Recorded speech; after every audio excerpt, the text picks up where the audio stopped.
Well, good afternoon, everyone. Thank you so very much for being with us, Mr. President. Thank We you. are honored beyond our wildest imagination to have you here today. How this will work, we will have a very fast half hour together.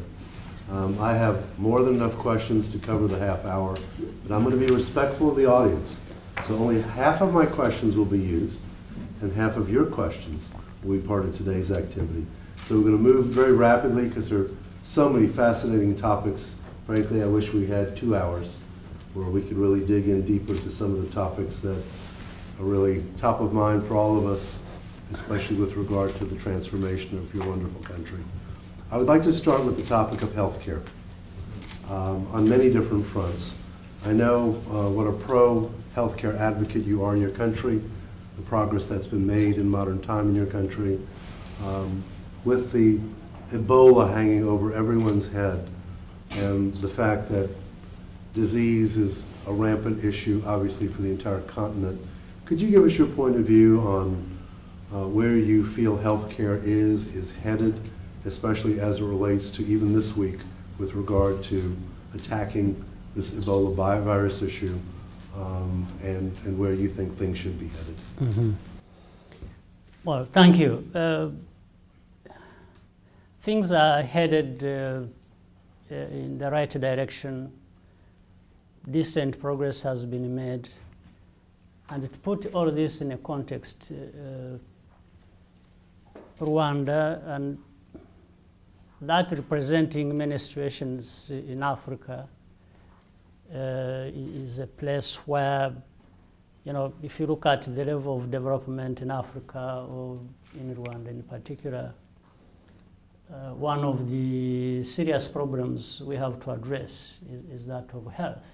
It's generally very low on human indicators in all aspects, and we find health, you know, is one thing we need to attend to in order for the economies to start working, and, you know, for the Rwandans or Africans there to be able to do the rest. So, and the context is we have tried to invest in health, in education, and from there we do many other things. But health and education have been our primary target.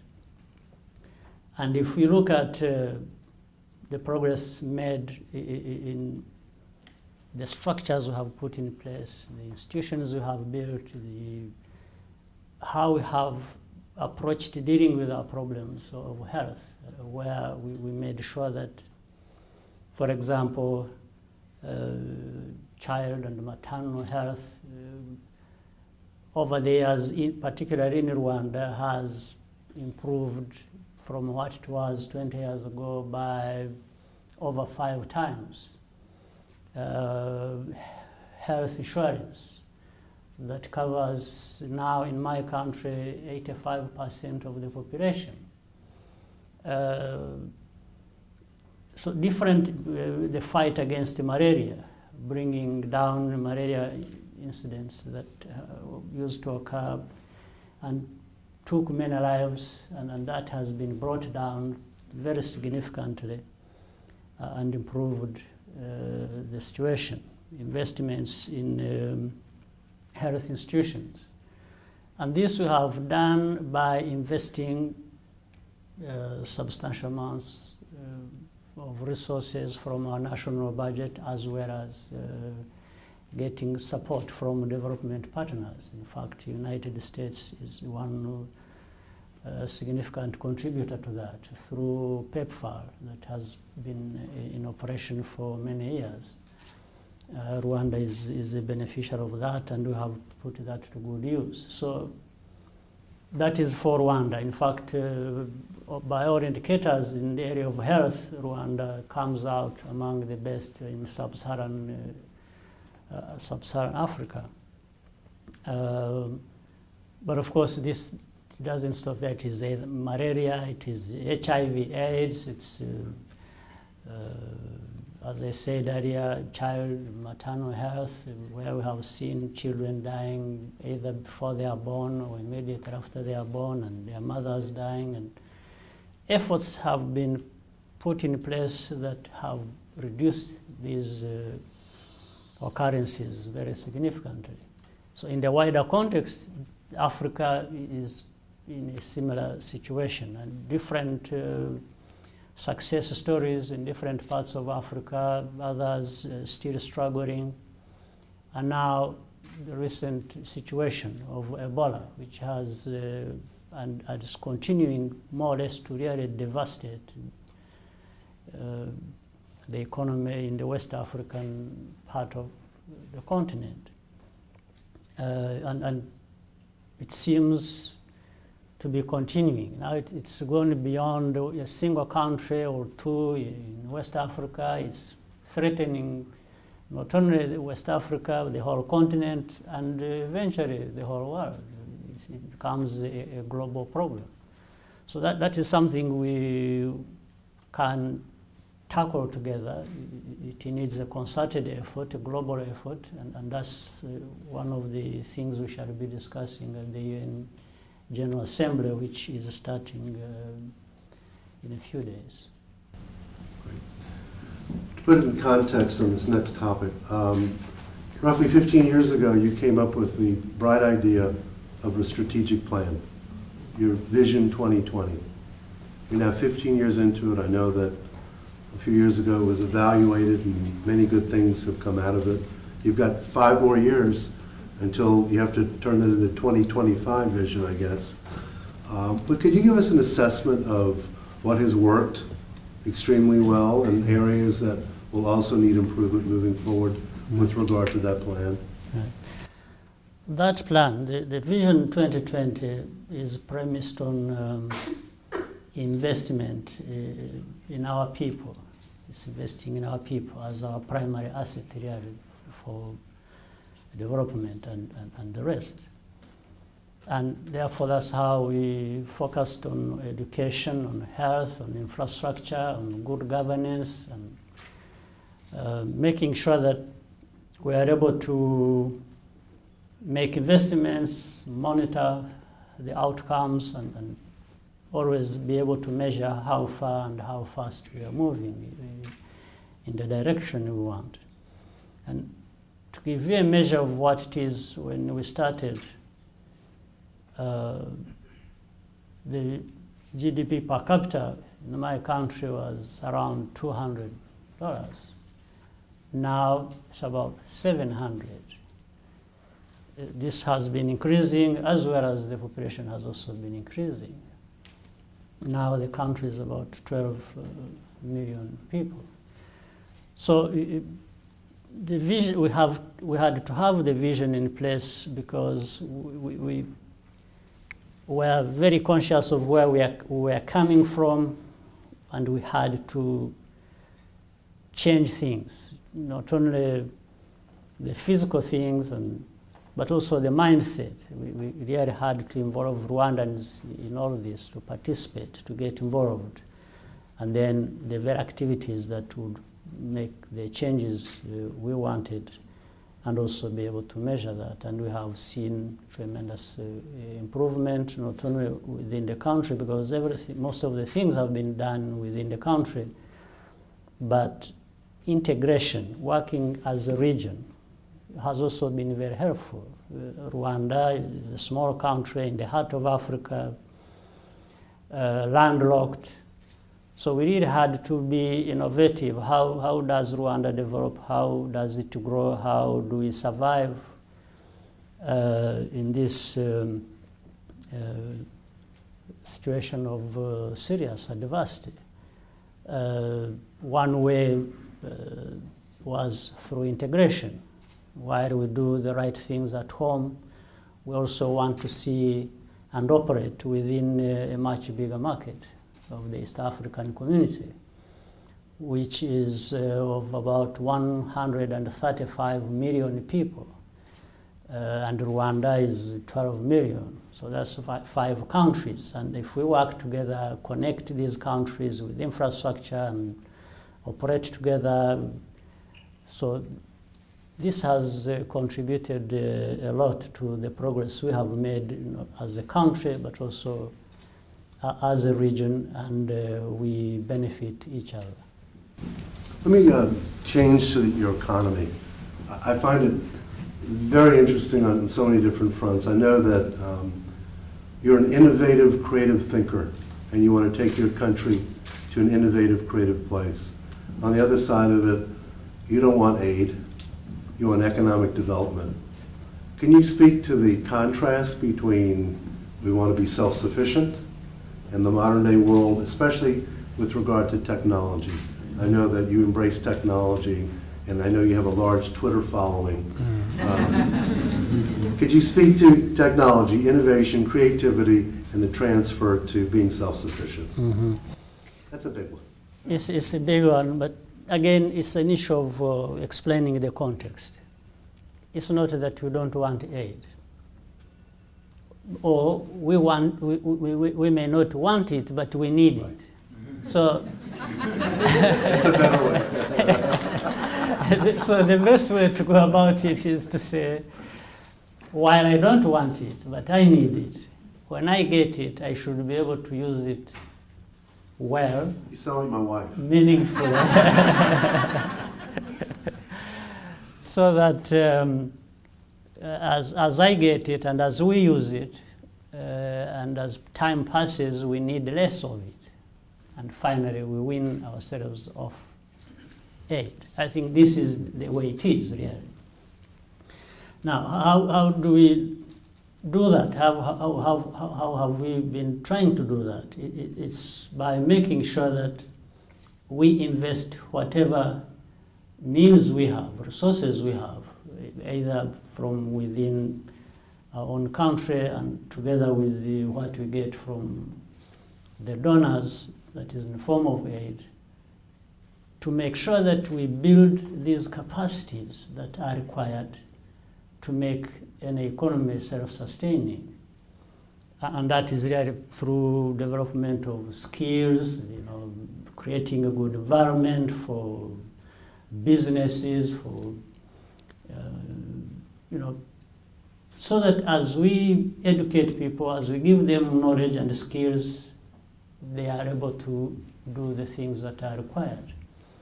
Now, but how do you, and we have discovered that technology, IT and related aspects of it are,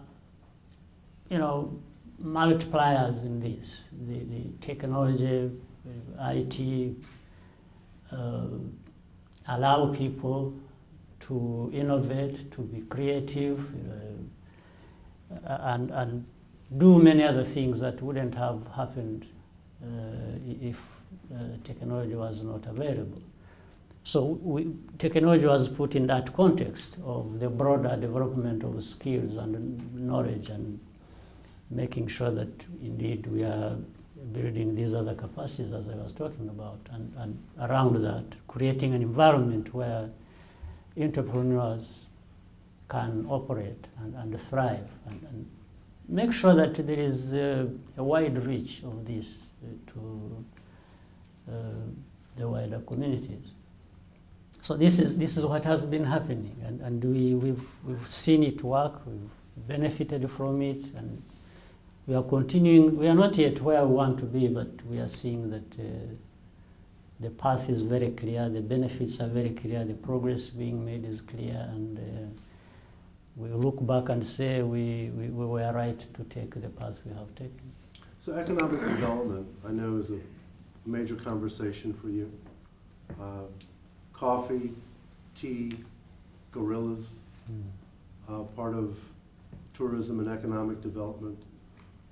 You've made statements that you would like to see your country be like Singapore. Can you elaborate on the future of economic development, and how do you get to the point of standing on your own 2 feet and being self-sufficient? Yes, with a healthy population, with an educated population, we have wanted to create a knowledge-based economy that would thrive on the skills and knowledge that our people can put together from different parts of the world and from developing their own capacities.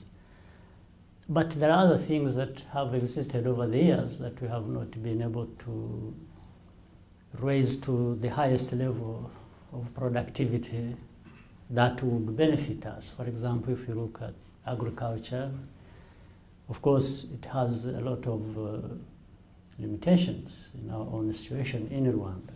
But at the same time, it's what has sustained our economy to whatever level it has been for a long time.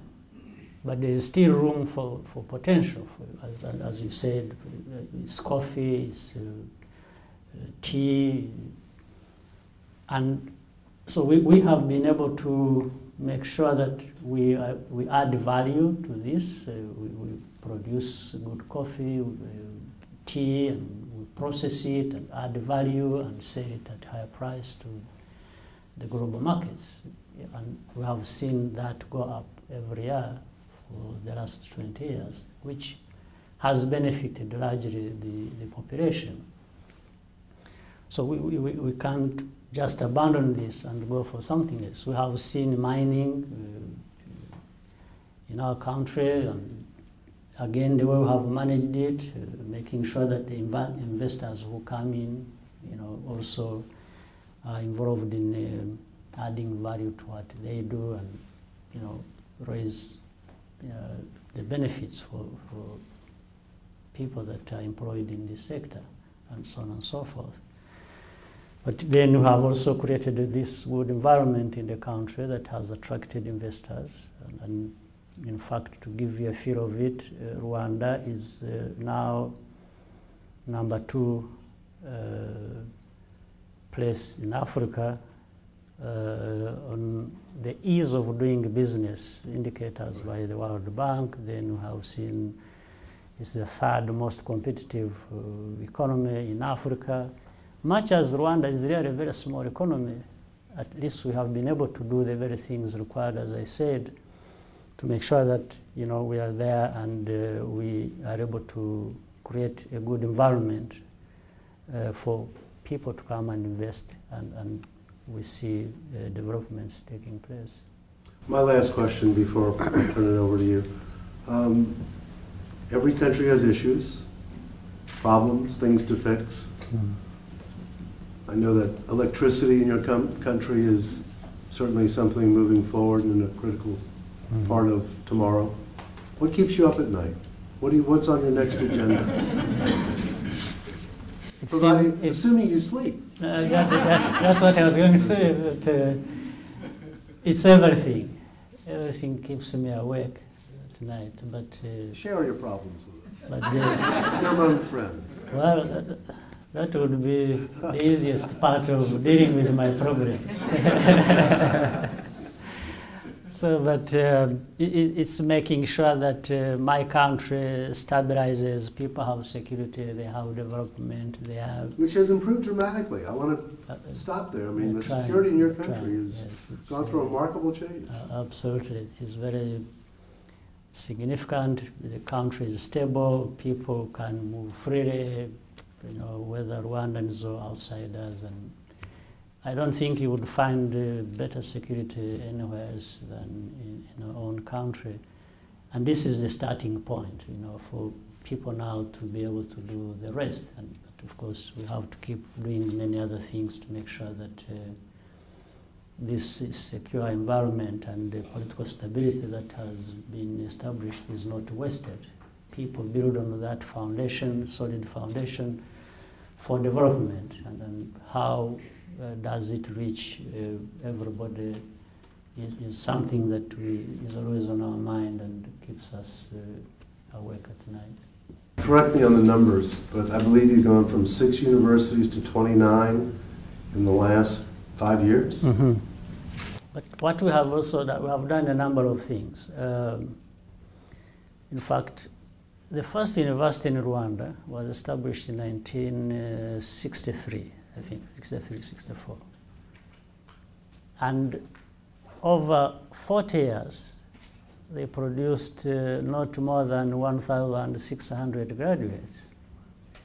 Now, when we took over 20 years ago, the universities that were established, this point, have produced close to 40,000 graduates.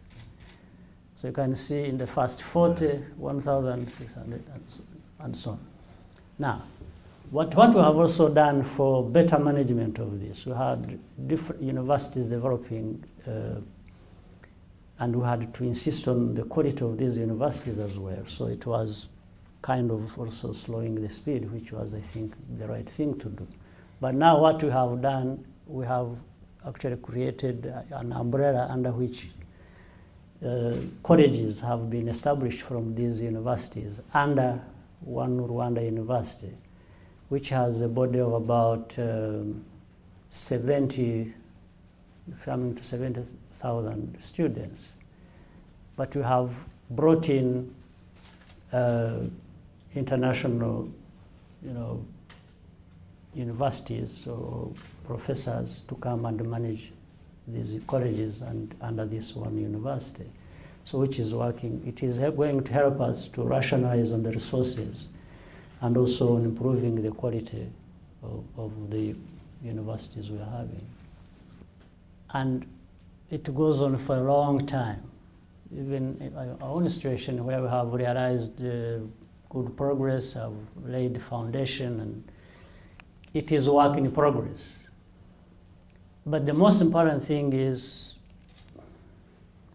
as we said, there has to be, like in our situation, we had a period of conflict, a genocide, and we fought that and won over the forces that were behind all this. So when we took responsibility, when we took charge and were in government, we made sure that we did everything possible to make every Rwandan feel they have a stake in what is happening in the country. Even then, you don't succeed with everyone. It doesn't matter how much, but the more you succeed with more people, another time more people will come. And the moment there is justice, there is fairness, there is making sure that everybody feels they have a stake in what is going on in the country, it has a tremendous effect on the transformation of society. For example, in our case, what was very complicated was, for example, you had a genocide, 1 million people killed. Very simple arithmetic. You assume that another 1 million people was responsible for killing this million. Now, it would not have made sense to say we are going to pursue everybody who was involved in the killing of 1 million. But we can look for these leaders who made others get involved in the killing. And so we created the categories. We went for the leaders who actually led people into killing. The others, we were more lenient towards them than when we were dealing with these leaders. To allow people to see that there is a way to the future and that everyone is being given a chance for another opportunity to live a better life. So that's how we tried it. Even when you are trying it, you are not assured of success, but you feel, you are convinced that it is the right thing you have to do. In any case, there is no other alternative. Any other alternative would be worse than maybe what you're already dealing with. So we've been trying all this, and it seems to be working. So the moment you give people hope, you give people a chance, and it's like, well, we can understand. There was something terrible you did, but maybe you did it because of this reason, so we address it. But there are those who had more responsibility. Then we say, no, if we allowed you, that would be allowing impunity. So we are always trying to, walk this tightrope, trying to say, well, while we don't want to allow impunity, at the same time we don't go for everybody you think has one responsibility of one kind or another. So it's always a very delicate situation, and you make sure that the government operates on that premise and is seen to be operating like such. Let me amplify that and just dig a little bit deeper. Can you talk about the psyche of the people of your country, let's say from 10 years ago? Not going back to 1994. Yes. But from your perspective, what has changed attitudinally in the last 10 years, given generational change, time? Where are you on that whole psychology of your country? There is an overlap, first of all. First, we had to deal with a population that was used to, being there and thinking that there are people somewhere else who will come and address their problems. Because after all, this world is full of do-gooders there, good people will always show up and help out when need. So our people sat back and said, well, there will be good people who will come and help. And we started saying, no, but you should learn from this that happened to you. We killed each other up to a point we lost 1 million people. So who helped you to stop the killings? And everybody lost in this country. So we said, no, it has to start with us. The others who want to come and help will always come and help, but you can only help if you are doing something and if you are doing the right thing. And then that pushes you further than maybe and faster than you would have been able to move. But on the other hand, in the last 10 years, what we have seen, there is a new generation developing. For example, today we have under 30, the age of 30, who are over 70% of our population. Over 70% of our population is under 30. So we are now dealing with a kind of different mindset. Even if they may not be very clear, these are easier to educate and move in a different direction than the previous generations. So I'm saying there was this overlap. We had to deal with the old generation which thought they would sit back, do nothing other than destroying themselves. And then you have the young ones who are coming up who maybe have also been exposed. Some of them have been to schools here in the United States, in other parts of Europe, and so on and so forth. And then they find a government that is trying to do different things and in different ways. So they become part of that movement to change our own situation. So it's a very complex thing, but I should also say it's very exciting to deal with this whole dynamic of changing our society for the better, and there are people there who are showing up to say we want to do the best for our country, for ourselves, and it doesn't matter later on they can get help from elsewhere. It is necessary that we work together in Africa. Now, whether we get the whole of Africa together in whatever period of time or not, we need to be on the path to trying to do that. This is my thinking process on that. So where does that put us, in my view? It puts us in a place where we need to say, let those who can work together because of what they have in common or share in common and can actually achieve it in the shortest time possible, go ahead and do it. For example, the East African community, 5 countries, Kenya, Uganda, Tanzania, Burundi, and Rwanda, which I said 135 million people.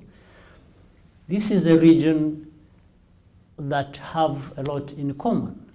And we have decided to get together. We have now one customs territory, we have one tourist visa, we have, we are trying to develop a common infrastructure and it is working and so on and so forth. So we don't have to wait until the whole of Africa is united.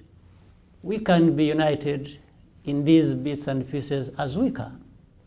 Maybe later on it is easier to bring if you have East Africa, United, Central Africa, maybe Southern Africa, West Africa, ECOWAS, you have ECOWAS in West Africa, and if we get this working, then we can more easily bring these together to work together. While if you waited to have the whole of Africa working together at the same time, you may wait forever.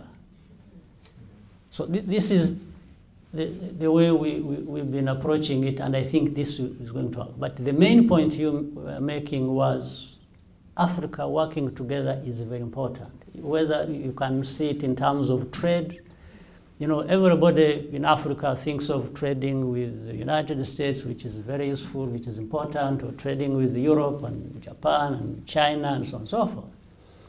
But we forget to trade with each other, with one another, which has actually more benefits, immediate benefits, than having to think about, going so far every time. So it's just a bit of common sense also we have to apply here for things to work for. If you read, our history and what we've been doing and what I said earlier on in trying to invest in our people, it's all about investing in our people, enabling our people to do whatever they want to do, decide to do whatever they want to do, and in the end, it shouldn't be one man, President Kagame. So that even if it is President Kagame wanting to, stay there forever,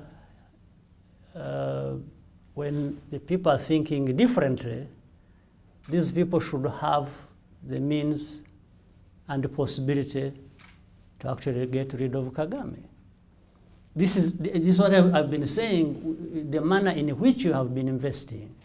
For example, even if we have been talking about decentralization, also in terms of governance, our decentralization policy has worked better than any other on the continent, where people are deciding for themselves. So I hope that the investments we've made in our people, developing capacities, empowering them, women, everybody, and so on and so forth, really should be that can determine or can be used for the population to determine what they want. Meaning they can determine to remove Kagame, even, by the way, before his term ends. At least this is what I would want to see. People should not only have the time, should not even wait to say, well, this one has 5 years, let's wait until 5 years pass. No. If this guy is messing up, they should throw him out in the 2 years, even before it is 5 or 7. So as you are saying it, though, it's a complex kind of thing that I can't be the one to determine whether the best thing for people should happen or not. I wish that people should be able to decide for themselves whether and what best things should happen for them. The need you saw is the need that is actually there, and we feel and have to manage. And what we have been trying to do, we have actually, of the 30 districts of our country, we have created what we call business development centers in every district. And that is to help small businesses to develop, and also that comes along with the support. Where there is a need for support, the support is provided with the financial institutions that can avail the kind of resources that they may need in order to start businesses. So from the time of inception, the idea itself around what business, what one wants to create business, there is also what links this small business with the possibility of financing and the other kinds of facilitation that will be required. And in fact, we have what we call Rwanda Development Board that also, and then we are working with the private sector federation. They work together and make sure that this kind of facilitation, whether it is how does business get established, how fast, and what are the requirements, other requirements that can, inputs that can be made for it to take off and possibly succeed, all that is addressed through these channels. Thank you so very much for taking the time to do this. I wish we had another hour. Maybe next month you could come back. Yes. But on October 23rd specifically. I'll take you on the promise of writing a book. You got to do that. His birthday is October 23rd, so maybe he'll come back for his birthday. We'll throw you a nice party. Wow. Thank you. Thank you.